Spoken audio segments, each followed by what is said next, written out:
to commercial? No, there's several sections to it. There's a commercial, there's a residential, and then your mechanical, fire safety, plumbing, electrical, all those are all separate codes, but they're all within that Title 675. And these are administrative codes, these aren't laws passed by the Indiana General Assembly, these are rules and regulations adopted by various state agencies. They are adopted by Division of Fire and Safety, fire building safety. So if we had nothing, if we did not have a building code, we would be abiding by Indiana code.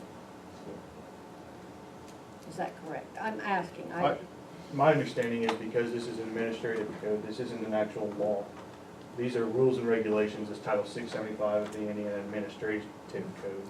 That's why they have to be adopted and incorporated by reference into an actual law. Our ordinance would be the law that actually. The ordinance that you've got on the books adopts those, and it does have language in it that states, and any amendments to these codes are so hereby added, or there's some language in there along that line. The current Indiana codes that have been adopted by Fire and Building Safety Commission are completely valid. Right. The only problem with the code that you've got on the books, and looking at it myself, was the fact that you aren't enforcing it. You don't have a building commissioner to enforce that code. The state's really only concerned on commercial structures.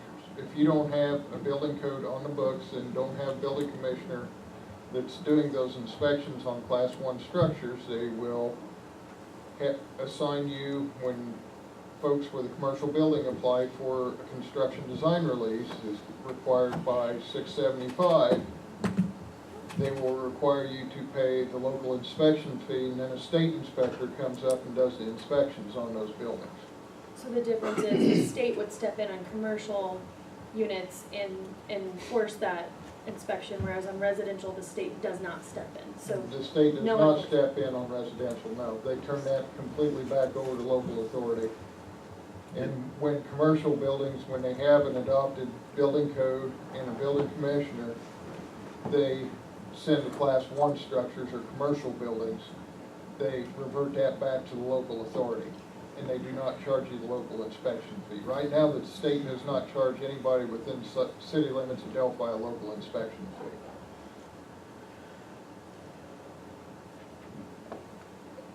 Does that answer the question? Make it even more confusing for everybody.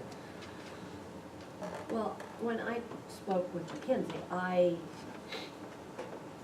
misunderstood, obviously. I thought, from what you said, that No, I think you understand correctly, because what you had said to me was that, is it true that the state really only enforces commercial? And that is true.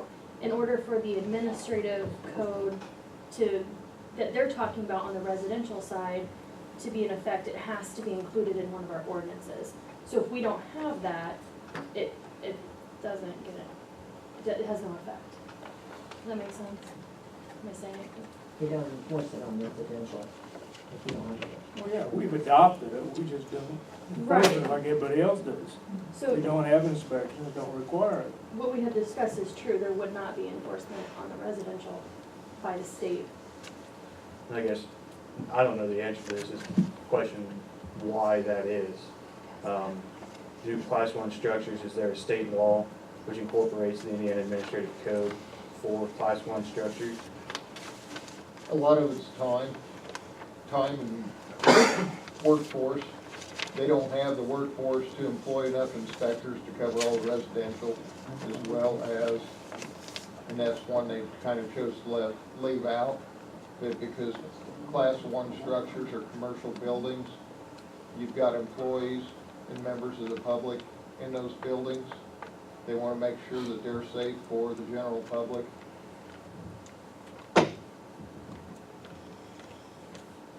Well, I think it's obvious we're not gonna get anything hammered out too terribly tight tonight.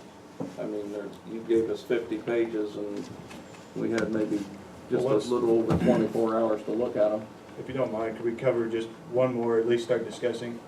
And this is one that the council's talked about quite a bit, Mr. Wagner has alluded to, not today, but at previous meetings, and that's permit required section under our code.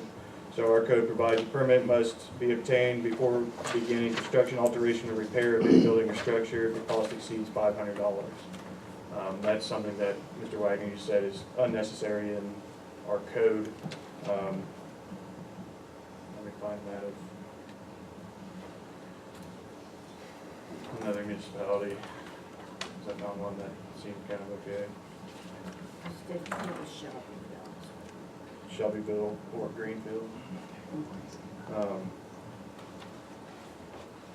So Shelbyville states the permit shall be obtained before beginning construction, alteration, or making structural repairs to any building or structure, and all fees required by this code shall be paid in the building department prior to any work being started. For the purposes of this section, ordinary repairs are non-structural repairs and do not include addition to, alteration of, or replacement or relocation of sewer, drainage, electrical wiring, or mechanical or other work for which a permit is required by this code. I guess as I understand it, all this is spelled out in probably Article 13 of the Indiana Administrative Code. Do I understand that correctly? So if we had a copy of that, which I think I've got one on my computer, available for next month's meeting, we can discuss this and see if we do need stricter language in the items that we've addressed in our ordinance, which are vague. They could be vague because they refer to something that's located somewhere else in the Indiana Administrative Code. Monticello's updated version kind of gives a more specific I apologize. one as well. I just, City Attorney Martin presented us with page 30. White County's new building ordinance. Is there one for everybody? Yes.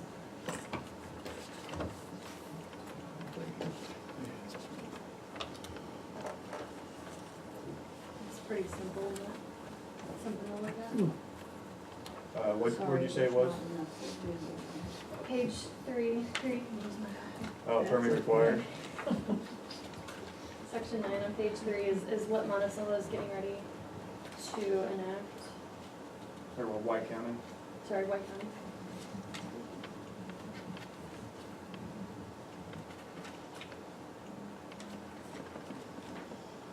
So the packet you handed out is their old version, and this is going to be.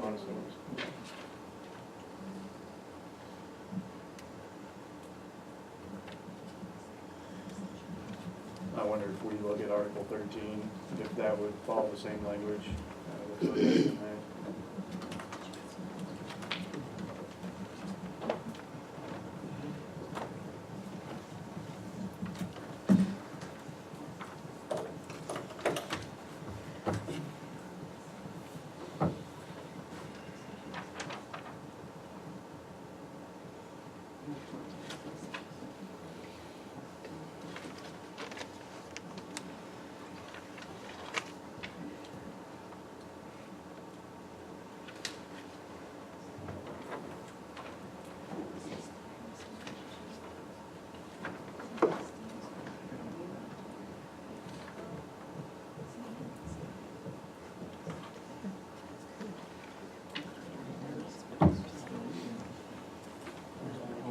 Yes, that pretty much follows, that's the state, basically follows the state model code ordinance, which that's about the only thing they're approving at this point, down at the state. And Article 13 would be Indiana building codes, that would be your commercial structures. Article 14 is your 1 and 2 family dwelling code. And then plumbing, electrical, mechanical, and energy conservation, the swimming pool, and then fire prevention codes. And they've also got, Fuel gas and NFPA standards. which are items that our ordinance do not adopt, or incorporate by reference. I think it's got 13, 14, 16, 17, 18, 19, and 20. Yeah, and some of those have been changed in, I'm gonna say the last 10 years, but yeah, I actually assisted with drafting that. tired of leaving White County. And the reason I wanted to supply this to you guys, just to think about at least, is they're a couple months ahead of us in this process. They've already pinged their ideas back and forth with the state, been rejected, improved it, rejected, improved. So this is what they're passing, I believe, this month, I think, in White County. So just trying to give you guys something to look at that's comparable in real time. Do we have any discussion from the council, recommendations? I agree with Dale, we just got these over 50 pages of information yesterday, so I think we need more time to go through it. I would like to suggest or make a motion either way that we incorporate the public that's gonna be affected by this. And I would like to see a public hearing maybe December the 15th at 5:30 tentatively at the library to invite the public to get their input. And that give us enough time to review these documents and kind of move forward with it like that.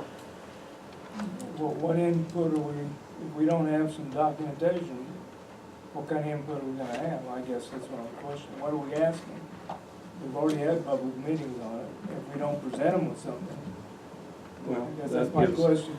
That gives us 40 days, something like that, to work up something, and plus another council meeting, so I'm sure we can put something, something together and get some thoughts and ideas when we get to that public meeting.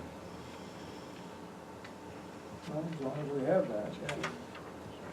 Therefore, I make that motion that we have a public meeting December the 15th at 5:30 tentatively at the library, if it's available.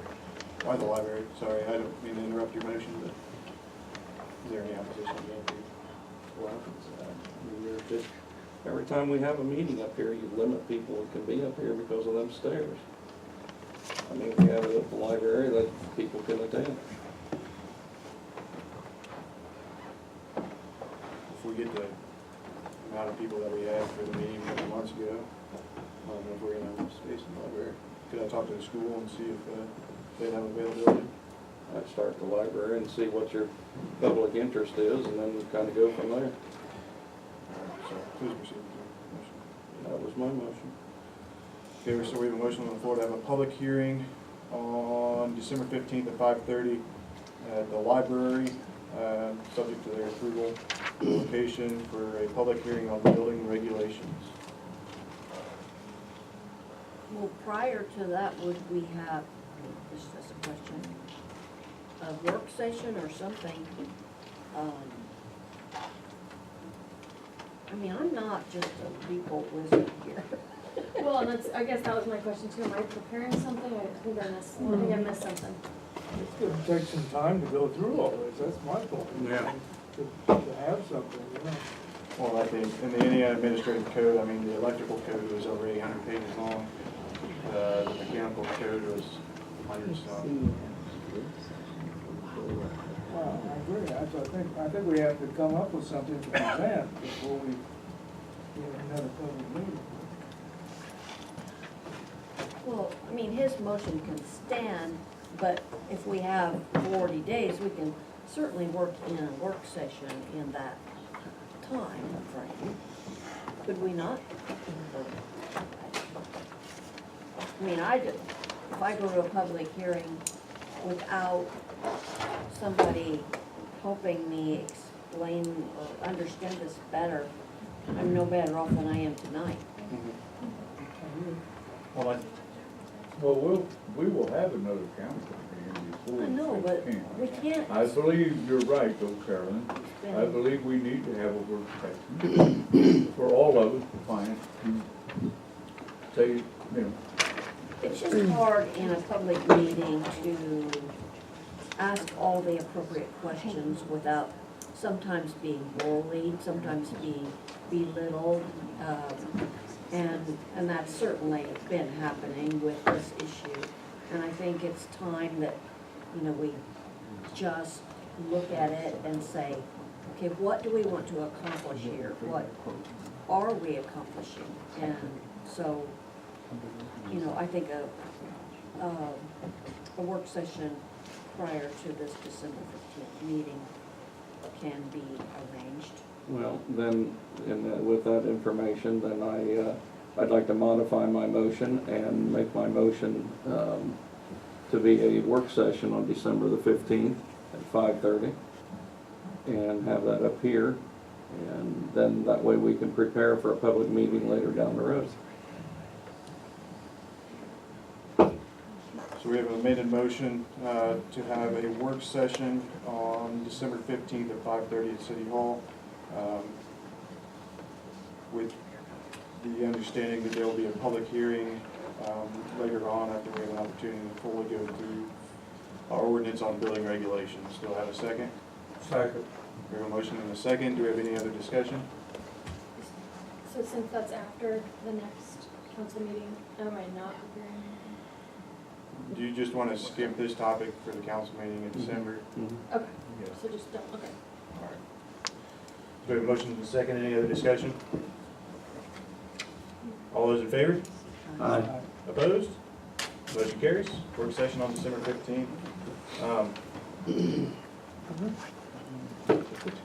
I think it'd be helpful to identify items in our code. I know that without having the Indiana Administrative Code present with it, it's kind of hard to do, but identifying vague and overbroad language in our ordinance that we have disagreements with before we get to that work session, to see if anything is incorporated from the articles of the Indiana Administrative Code or those items that they adopt, to see if that would play into our ordinance. So I hope that we can identify, hopefully, some of that vague and overbroad language before we get to that work session.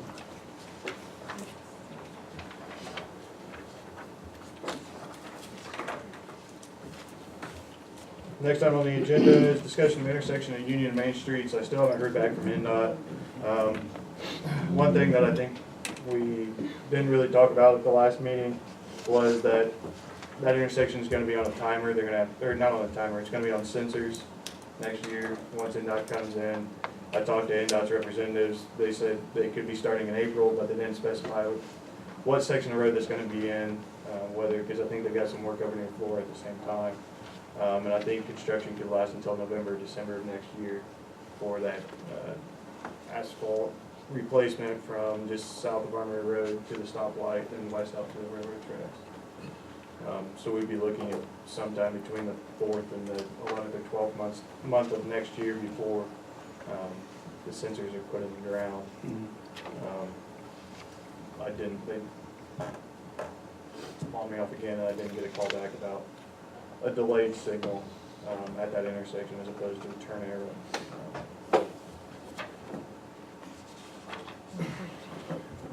Do we have discussion on this topic?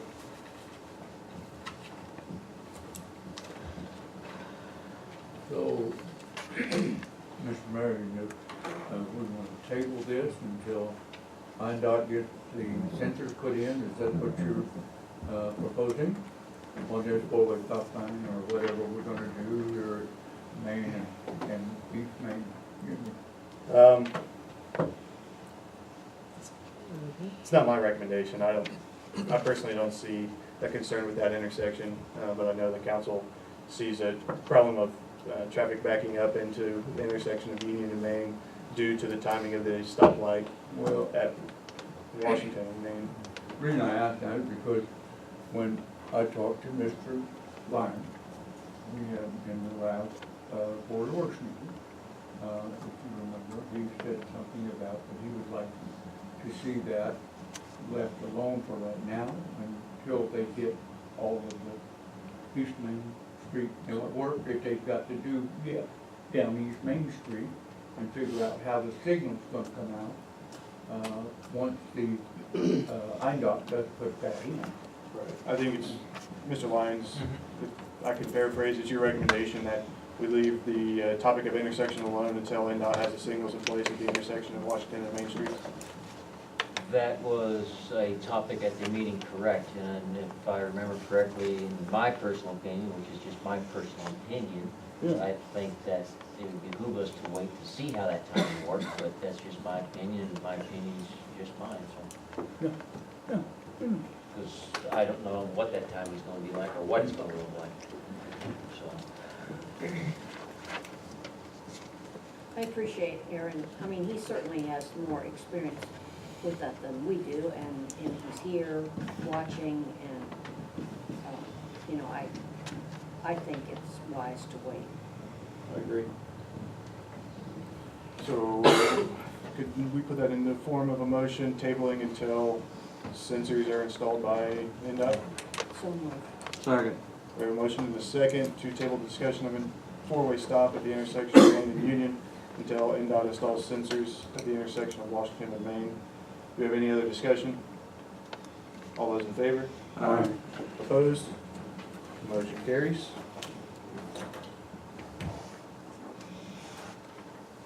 We'll move next to first reading of ordinance restricting multi-axle traffic on East Main Street.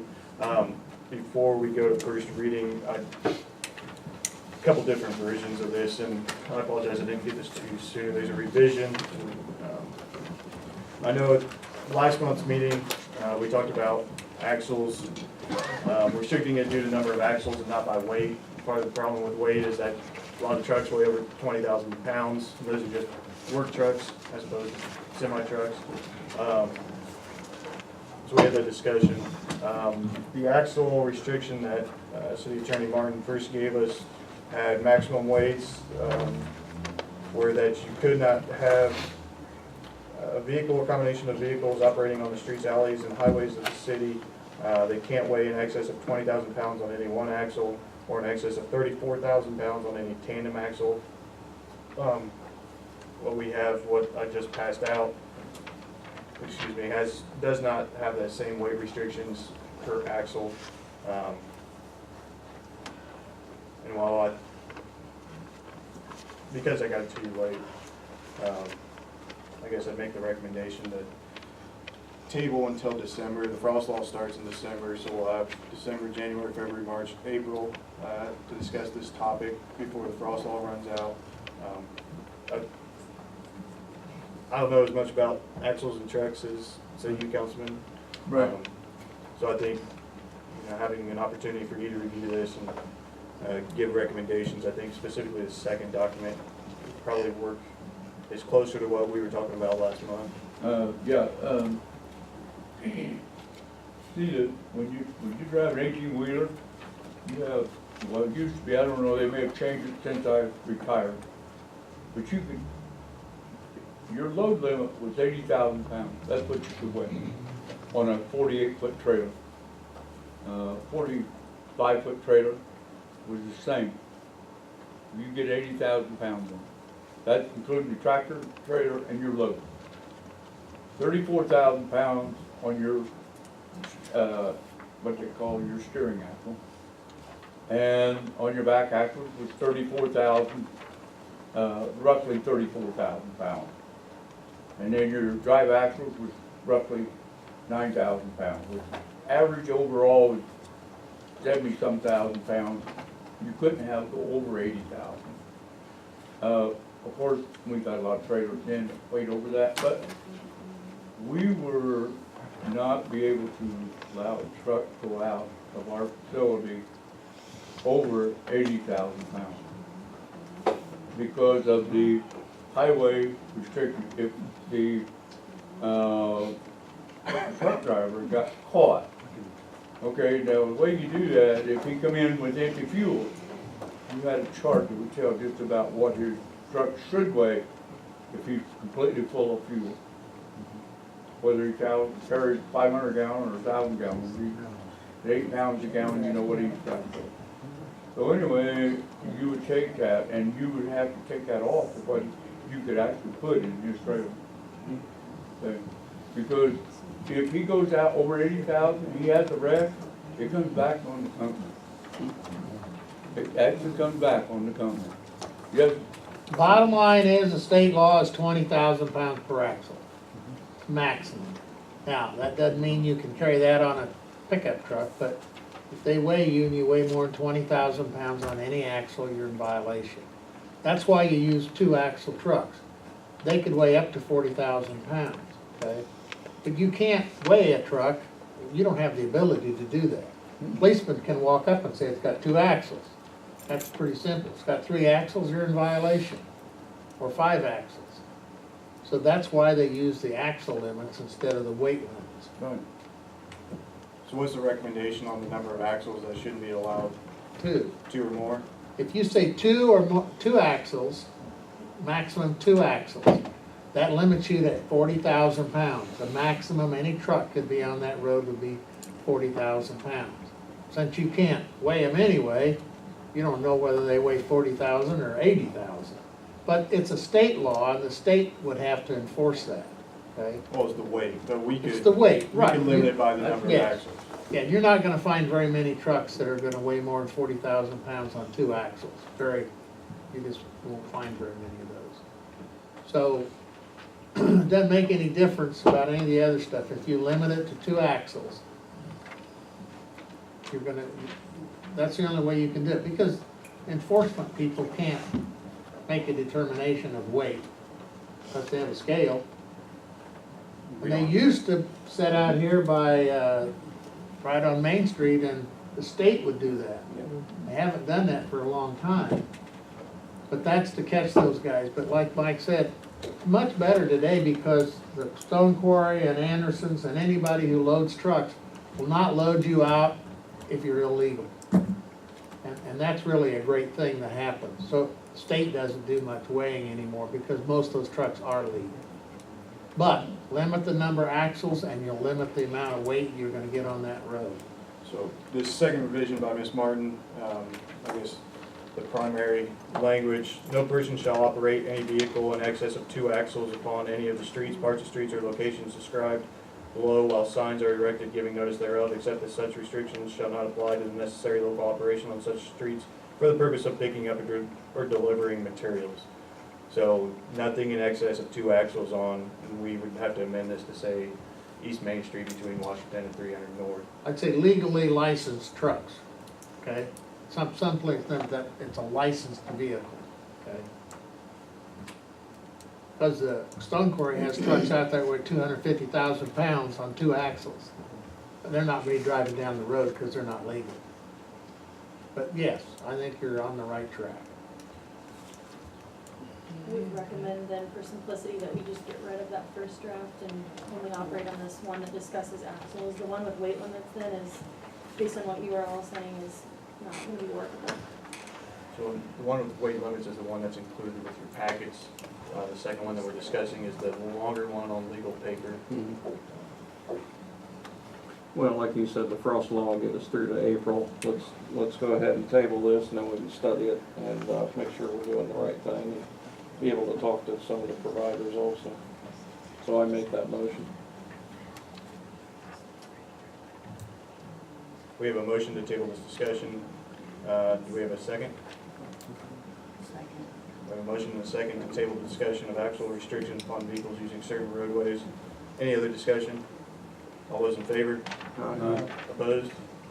Motion carries. We'll move next to first reading of parking against the flow of traffic and backing into angled parking spaces. This was brought up last month. Councilman Seward asked for language to be included about backing into parking spots.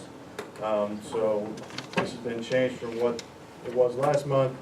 The state law, remember, the state law says that you've got to be parked with the right-hand tires within 12 inches of the right-hand curb. The problem with that is we can't prescribe a penalty for any conduct that's already unlawful under state law. So if you're parking against the flow of traffic, your right-hand tires are more than 12 inches away from the curb.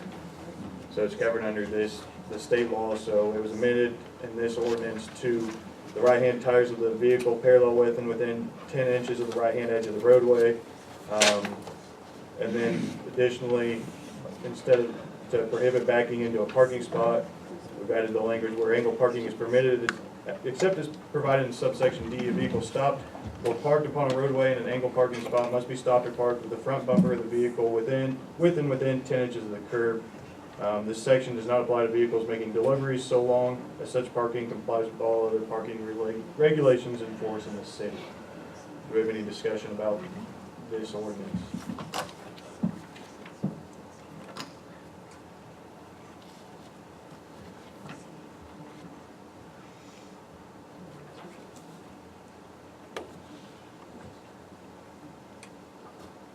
What is the next ordinance number? On- 16. 15 was the alleys and streets there, the new Dollar General was 15. Did you give an ordinance number to your budget?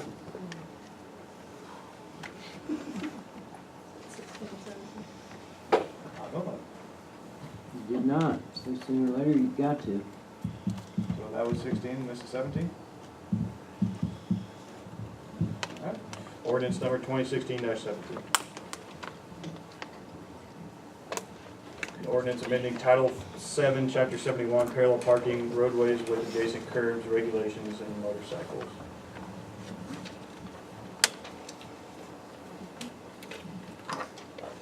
Any further discussion on this proposed ordinance? So what's the penalty here then? That'd be the same as a parking ticket, $15.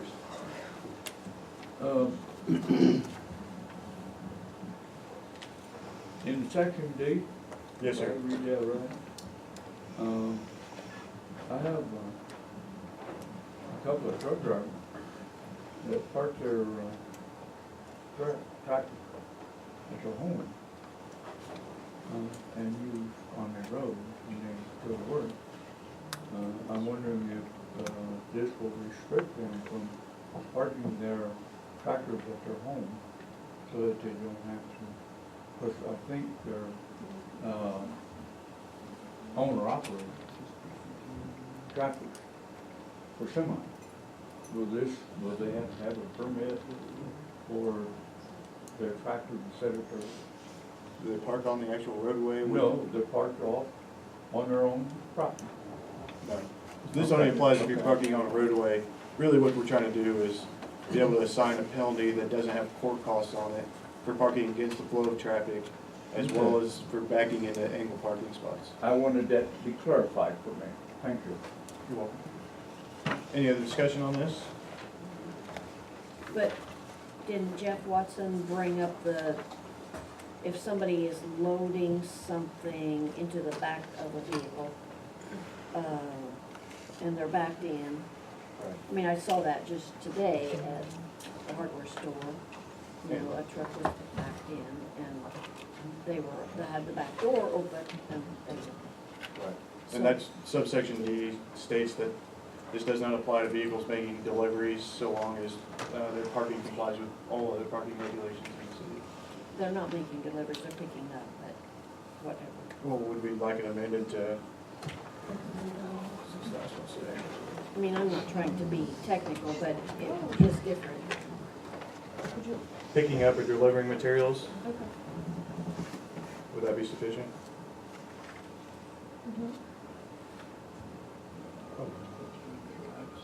Yes, So ma'am. is this all hours? It's like lots of times if I forget something in the moose, I'll hurry up and pull in the front right there, the wrong direction. So if I'm there late at night by myself, I can get out on my driver's side and hurry up and get in and get back.